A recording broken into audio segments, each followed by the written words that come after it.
Today we're going to check out Taylor Danley's signature boost pedal called the Devil, and it's made by his own company called Obsidian Audio. Let's get started.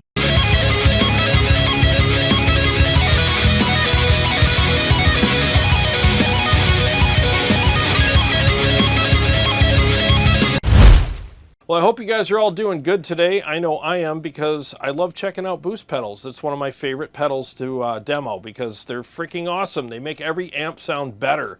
And let's see how flexible Taylor's pedal is. It's supposed to be really flexible, and I like flexibility because I got a lot of amps, and I hate these one-trick pony pedals where they only work with certain types of amps. I like pedals that have some features on them so that you could dial them in for different types of amps. So today I picked 3 different amplifiers to demo it with and to dial it in with to see how flexible it really is. So we're going to really put this thing through its paces. So I'm going to start with the Rev G50. That's a really big, fat, amazing sounding amplifier. And then we're going to move on to the Mesa Barba, which is that Soldano-ish kind of tone, and the gain structure is that cascading gain structure. And that amp's awesome. I love how it sounds, and it's a little more in the classic area as far as the gain structure goes. And then finally, we're going to boost the EVH Stealth red channel with it and see how it interacts with that gain structure. I mean, that amp is really tight and aggressive. I want to see if this pedal has what it takes to interact with that amplifier properly as well. So full disclosure, I bought this pedal. I didn't get a deal on it. I paid full price for it, and no one offered me any money to do the demo or anything. So this is all on me. So there's no paid promotion or anything like that. I'm just going to give you my honest opinion about this. And honestly, Taylor is a fellow YouTuber, and I want to support him by purchasing the pedal and helping him out. So that's why I ended up doing it that way. Now, do I know Taylor? Not really. I've never met the guy. And we're in a chat group together, and a bunch of us YouTubers kind of help each other out and answer questions and, you know, all that kind of stuff. But I've chatted with him a few times in the group, and that's really about it. So I've never met him, never talked to him on the phone or anything like that. So I just wanted to put all that out there as well. But that said, I really do enjoy his channel, and he's got a lot of great videos, and I enjoy watching them. And I've actually learned a lot from him. So a lot of respect for that guy. So anyways, just wanted to put all that out there. So this is the pedal. So let's take a look at what you get with this pedal. You get a volume knob, you get a gain knob, you get bass, middle, and treble, which is awesome because you can really sculpt the tone and you know, really fine tune this thing for different amplifiers. You have a girth knob here, so if you want to add some fullness, you can do that. And then down here, you actually get a noise gate. So that's really cool. So we'll test that out as well. So like I said, I love versatile boost pedals that have some tone sculpting options on them instead of just the whole gain, tone, and volume knobs. I mean, those are cool, you know, but they don't work with every amplifier because there's no flexibility with those pedals. They're either going to work or they're not. There's not a lot you could do if it doesn't work with the amplifier. But with this pedal, my hope is I can actually get some really good tone shaping options and versatility with it, so I could boost all different kinds of amps with it, and it won't be a one-trick pony. So let's get started right now with the Revv G50. We're going to do the purple channel, and I want to see how it sounds with that now. So we'll start with the pedal off, and then I'll engage it and dial it in after that.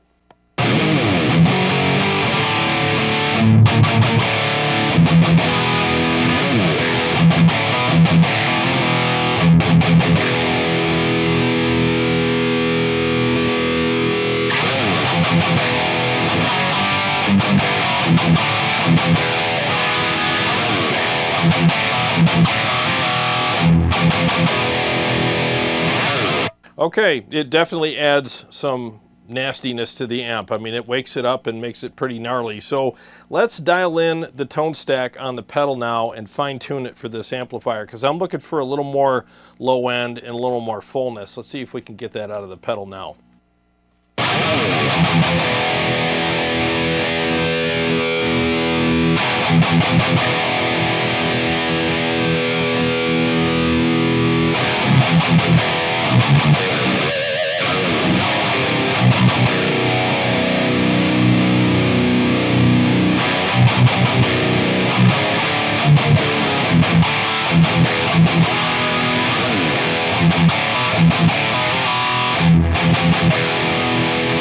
That definitely helps. So I got the bass here, and I turned up the girth knob a little bit, and that definitely filled it up a little bit. And if you notice here, I had the mids past noon, which I wish I wouldn't have done, but I'm not going to shoot this over again. So this mid knob is very powerful. You just turn it a little bit and you get this really nice extra texture. Let me show you. So I got it back to noon now, so let's dial it in a little bit and see what we can get out of it.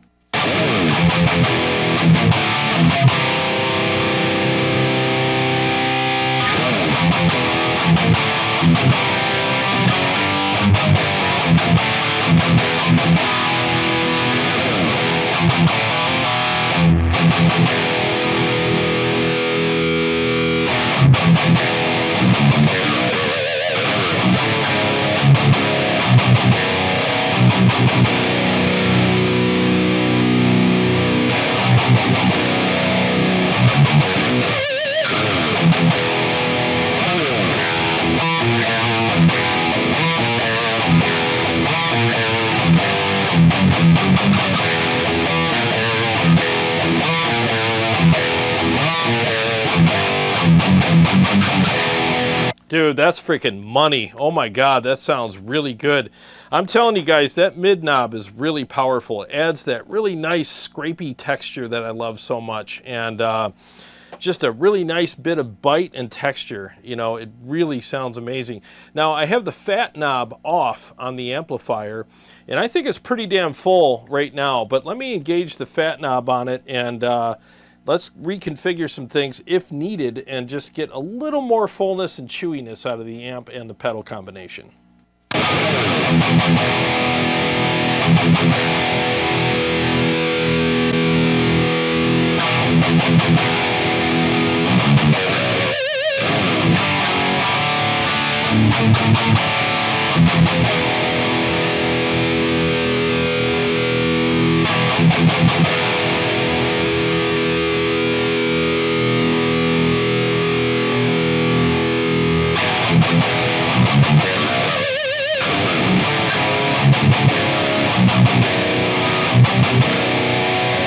That's freaking perfect. That sounds really good. So now let's do a before and after. I'll turn the pedal back off, and then I'll re-engage it and see how it's affecting the amp.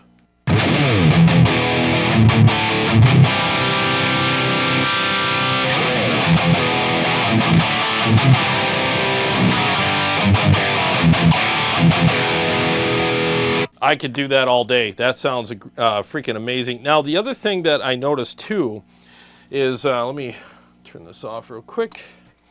The other thing I noticed too is there's great clarity with the pedal. It doesn't add all this messiness to your tone. It still remains very articulate. So you got that really nice aggressive top end and great feel and response, but there's not all this like connective tissue or hair or whatever in between all the notes. It still remains very clear and distinct, you know, if that makes sense. So it's kind of the best of both worlds. You got that great amount of aggression and attack and texture without all the hair and all the connective tissue between the notes. It still remains very clear and distinct when you're playing it. So I think that's freaking amazing. So there's that amp. So now let's keep these settings the same, and then I'm going to switch to the Mezzabarba Trinity, and I'm on the Crunch channel, which is channel 2, and I have the boost on, which is basically a gain stage boost, not a boost like a boost pedal boost. So let's see what it sounds like with that, with the same settings, and then if need be, we'll change the settings and dial it in for that amplifier.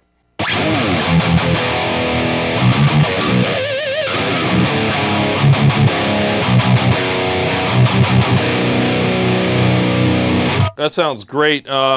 Let's do without the pedal first, and then we'll engage it just to show how it's interacting with that amp.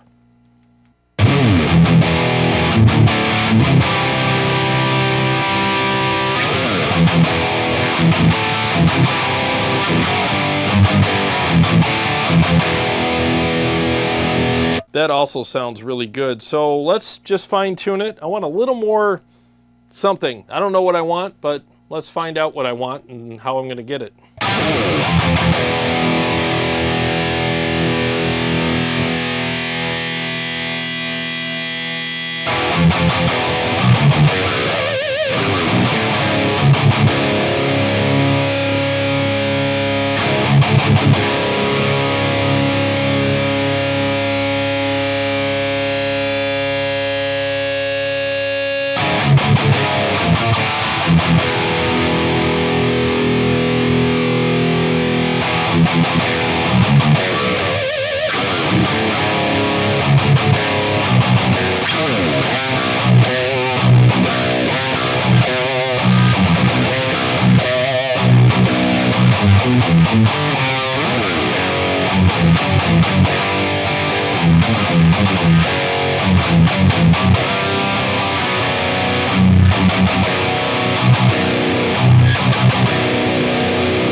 That's freaking money. That's really freaking good. So I had the tone up, or the treble up a little bit too high. I started noticing a little bit of something there, and then I brought it back and it's fine. So now I got just the right amount of bite between the treble and the mid knobs. And I turned the fullness down a little bit, or the girth knob, and I brought it back to neutral, and same with the bass, because that amp's, you know, is pretty full. And it's just a different kind of low end in that amp compared to the Revv. So it needed different settings on the pedal. And thank God those knobs are there, you know, because if they weren't, I'd kind of be stuck with whatever the pedal's given me. And in this case, I was able to dial in the pedal for the amp without touching any of the knobs on the amp, and that's awesome. So it's starting to kind of impress me regarding the flexibility and the overall tone and sculpting features and all that stuff on the pedal right now. I mean, it's so far I'm very impressed with it, and I'm freaking digging it. So now let's test it with the EVH Stealth Red channel. That's a tough channel to boost because it's very gnarly and aggressive, and if you don't dial in the pedal right on that amp, it can get way over the top and get out of control and get kind of messy sounding. So I want to see how this pedal does with that amp. And as you know, while you're on the red channel, the blue channel gain greatly affects everything. So I have the blue channel gain at noon right now. And I might have to adjust that because, you know, every pedal is different with this. But I want to see how these settings are with that channel right now. So let's go ahead and switch to that. And you know what I'll do? I'll turn the pedal off, start with it off, and then I'll engage it after I play a few riffs.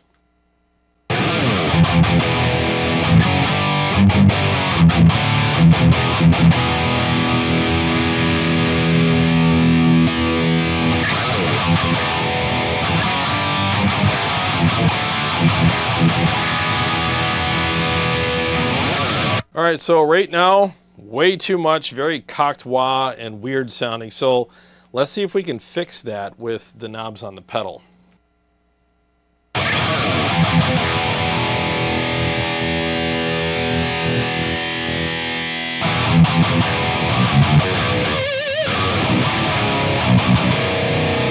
Okay, so we fixed the cock wah thing for the most part, but now I need a little more fullness. So let's go ahead and dial that in now with the girth and bass knobs.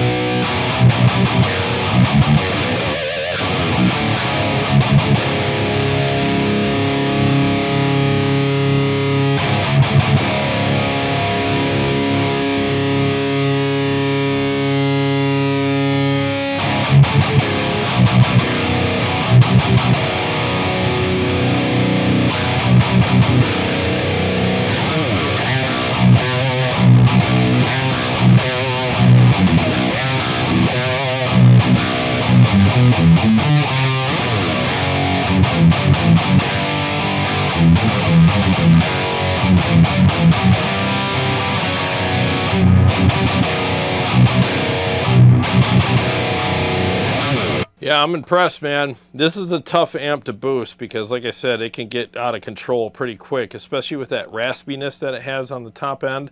Yeah, it sounds really freaking good. I might have to, I'm going to back the gain on the blue channel down just a hair and add a little bit more low end. Back the mids down a hair. Let's see what we got now.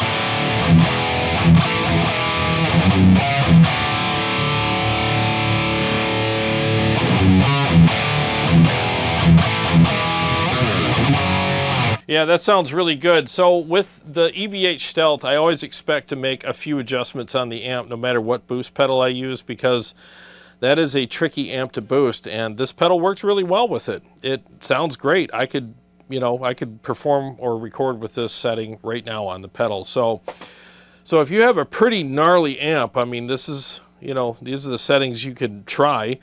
You notice I put the girth and the bass up a little bit because this pedal cuts pretty well. You know, and what I like is you can, with these two knobs, you can add some of that stuff that it cuts out back in. You're not stuck with whatever it cuts as a default, you know.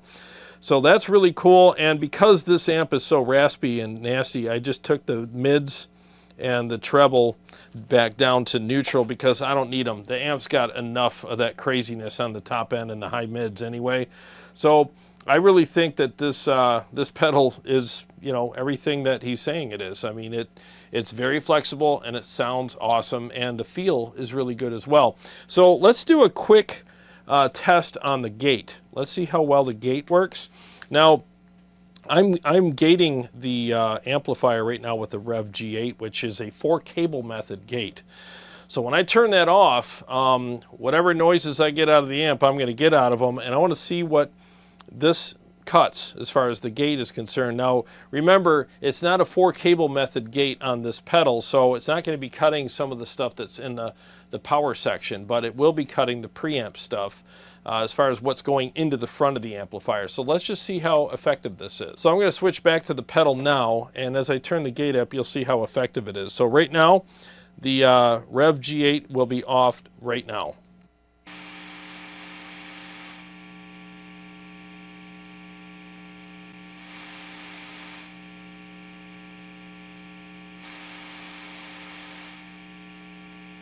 So yeah, it does turn off a lot of the incoming noise, so that it does work. It's not just a gimmick, it really does work. Now, obviously, if you want something gated in the effects loop, you'll have to use a different gate for that. But a lot of people already have a noise gate in front of their amp. Now, with this pedal, you can use the noise gate in this pedal because it actually does work. And take the pedal you were using in the front of your amp and put it in your effects loop. You got one in the front, one in the back, and your amp will be a lot quieter. So that's actually kind of a cool feature. Well, I want to congratulate Taylor on coming up with a really cool, very flexible overdrive pedal for us, and I really think this is an awesome pedal. And if you're a fan of his channel, go ahead and get one. I really think it's amazing.